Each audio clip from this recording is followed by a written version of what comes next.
Welcome students. आज के हमारे इस लेक्चर में हम हमारे इस चैप्टर का एग्जांपल नंबर 5 सॉल्व करेंगे। इस एग्जांपल में हमें कहा गया है draw a square of side 4.5 centimetre. तो हमें एक स्क्वायर की कंस्ट्रक्शन करनी है जिसकी सिर्फ एक साइड की वैल्यू हमें गिवन है, दैट इज 4.5 सेंटीमीटर। अब हम जानते हैं कि स्क्वायर ये तो क्वाड्रिलेटरल की फैमिली से बिलोंग करता है, बट हमें भी पता है कि क्वाड्रिलेटरल को कंस्ट्रक्ट करने के लिए तो हमें 5 मेजरमेंट्स चाहिए होती हैं। यहां तो क्या है, यहां तो सिर्फ एक साइड की वैल्यू गिवन है। कैसे बनेगा क्वाड्रिलेटरल?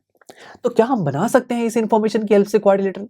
सोचिए दोस्तों, ये जो स्क्वायर है ना, ये एक स्पेशल टाइप का क्वाड्रिलेटरल है। ऐसा इसलिए बिकॉज इसकी कुछ खास प्रॉपर्टीज हैं जो काफी इंपॉर्टेंट होती हैं। सबसे पहली प्रॉपर्टी होती है कि स्क्वायर एक ऐसा क्वाड्रिलेटरल होता है जिसकी 4 साइड्स इक्वल होती हैं और उसके जो 4 एंगल्स हैं वो 90 डिग्री के इक्वल होते हैं। तो अगर इस चीज को माइंड में रख के मैं एक रफ स्केच ड्रॉ करना चाहूं तो ऐसा कुछ स्केच बनेगा ना।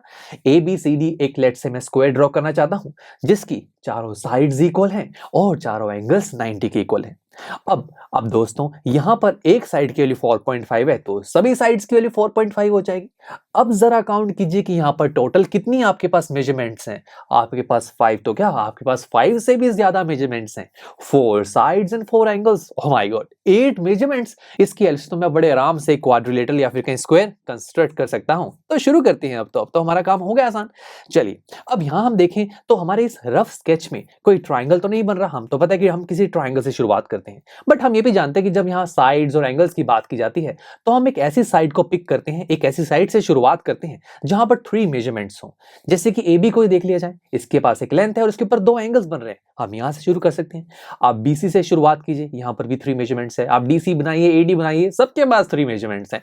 चलो AB से शुरुआत कर लेते हैं। फिर तो AB एक लाइन सेगमेंट जिसकी लेंथ कितनी है, 4.5 सेंटीमीटर। तो फिर क्या कीजिए, आप अपने स्केल और पेंसिल की हेल्प से एक लाइन सेगमेंट को ड्रॉ कीजिए जो 4.5 सेंटीमीटर की है।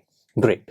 अब इस लाइन सेगमेंट के बाद हमें क्या कहा गया रफ स्केच पर कि हाँ जी, आपको A पॉइंट पर 90 का एंगल बनाना है। ठीक है, अब एंगल तो हम कंपास और प्रोट्रैक्टर दोनों की हेल्प से बना सकते हैं, बट हम जानते हैं प्रोट्रैक्टर काफी ज्यादा फास्ट है, क्विक मेथड है, तो हम इसी की ही हेल्प लेंगे। इसको हम रखेंगे A पॉइंट पर और ये बन गया हमारा 90 डिग्री का एंगल। कितना सिंपल था। इसी तरीके से B पॉइंट पर भी 90 डिग्री का एंगल है, तो लगे हाथ ये भी बना लेते हैं, दोनों काम साथ में हो जाएंगे। तो इसी प्रोट्रैक्टर को हम B पॉइंट पर रख लेते हैं और एक 90 का और एंगल बना दिया। ग्रेट। अब उसके बाद देखिए, यहां तक हमने 2 पॉइंट्स को सर्च किया, A और B। इस पर जो कुछ भी बन रहा था सब हमने बना दिया, बट हमें पता है कि स्क्वायर को बनाने के लिए हमें टोटल 4 पॉइंट्स को लोकेट करना होगा, तभी एक स्क्वायर कंप्लीट होगा। तो पहले C को देख लेते हैं। AB तो बन गया, अब C को देखें। C जो है वो B से 4.5 सेंटीमीटर दूर है। अब हमें पता है 20 से निकलने वाली एक लाइन है वो तो बहुत दूर तक जा रही है। यहां कहीं होगा जो C जो 4.5 सेंटीमीटर दूर होगा B से। तो फिर इस चीज को लोकेट करने के लिए हम हेल्प लेंगे हमारी कंपास की। कंपास की हेल्प से हम अपने स्केल को लेंगे और 4.5 सेंटीमीटर ओपन करेंगे। फिर हम इसकी निब को B पॉइंट पर रखेंगे और एक आर्क बनाएंगे। इस आर्क ने हमारे इस लाइन को किसी पर्टिकुलर पॉइंट पर इंटरसेक्ट किया। यही इंटरसेक्टिंग पॉइंट होगा C जो B से 4.5 सेंटीमीटर दूर होगा। ग्रेट। अब D की बात कर लेते हैं। C भी लोकेट कर लिया, D रह गया ना। ये D A से 4.5 सेंटीमीटर दूर है, तो कंपास तो हमारी 4.5 सेंटीमीटर खुली हुई है। बस आप इसकी निब को A पॉइंट पर रख के एक आर्क बनाइए। ये आर्क A से निकलने वाली लाइन को इंटरसेक्ट करेगी। जिस पॉइंट पर ये कट करेगी उसे हम D पॉइंट बोल देंगे। ग्रेट। तो ABCD सारे पॉइंट्स लोकेट हो गए हैं, बट मैं कह सकता हूं क्या यहां पर स्क्वायर बन चुके हैं? नहीं माय फ्रेंड्स, हमारा जो ABCD स्क्वायर है तो क्लोज्ड है, ये क्लोज नहीं है। क्या चीज मिसिंग लग रही है? दोनों को कंपेयर करो। यस, यहां DC है, यहां DC लाइन सेगमेंट नहीं है।